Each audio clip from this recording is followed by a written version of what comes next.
Hi, I'm so glad that you've joined us for our final family learning video of our Parables of Jesus series.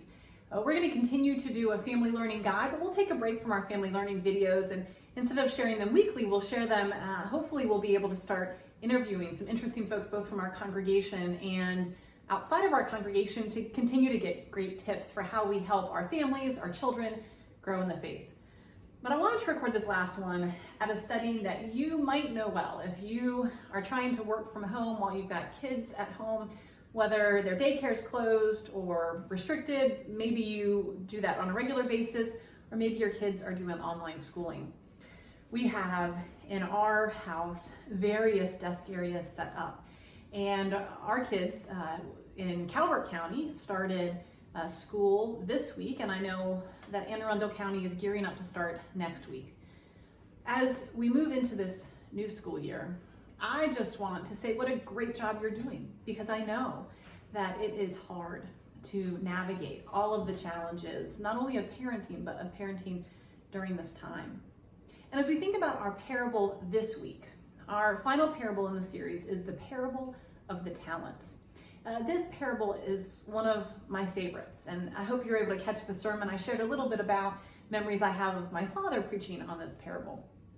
But one of the things that I think the parable of the talents invites us to do is to never waste a moment, to be prepared. The parable comes in the midst of Jesus talking with the disciples and telling them to be prepared, that they don't know when God will come, like the landowner coming back to say, okay, now what have you done with what I've given you?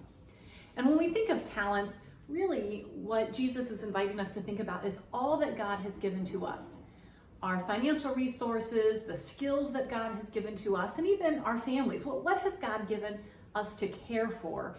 And have we cared for those ways in ways that help them to grow in healthy ways that bring glory to God?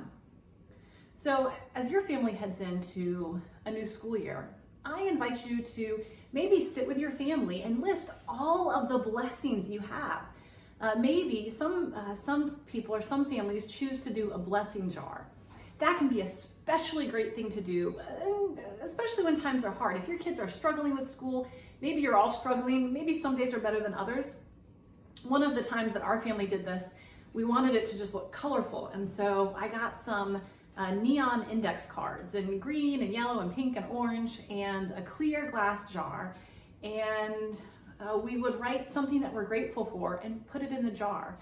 And then when days weren't going well, sometimes it was enough to just look at all of the colorful pieces of paper and be reminded that even though it's easy to focus on the things that aren't going well, there are things that really are going well. But doing that can also be a reminder of the way that Jesus calls us to care well for what God has given to us.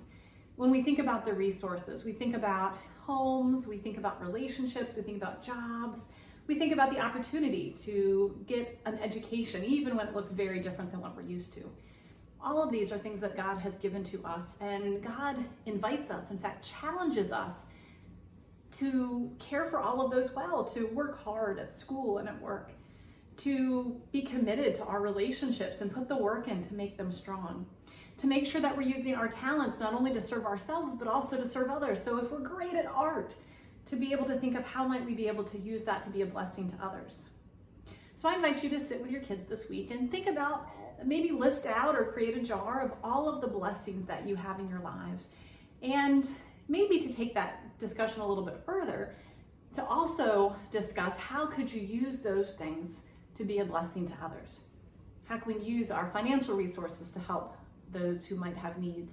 How can we use our homes to be a place of welcome and hospitality? How can we, maybe right now just our yards, how can we use those unique gifts and talents that we each have to be a blessing to others? As you do so, I think that lives in to what Jesus is calling us to do, to not put off till tomorrow, finding ways to use what God has given to us to glorify God and to serve our neighbor. Thank you so much for joining us as we've had these videos, this time together during this series. And again, continue to watch for more family learning videos. We'll post those intermittently, but every week, I hope you'll continue to look for a family learning guide with some specific questions to help your family relate each Sunday's text to your life that week.